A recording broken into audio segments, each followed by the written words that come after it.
এই চুপ, একটা কথা বলবি না। তোর বাবা ফোন দিয়েছে। হ্যালো সূর্য, বলো।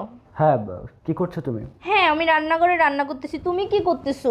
এই তো বসে আছি। কিন্তু নাহিদ কোথায়? নাহিদের কি অবস্থা? নাহিদ নাহিদ ভালোই আছে। নাহিদের খোঁজখবর তো আমি রাখি, ও আমার ছেলে না। হ্যাঁ আমি জানি, তুমি নাহিদকে অনেক টেক কেয়ার করো, তুমি ওর খেয়াল রাখো।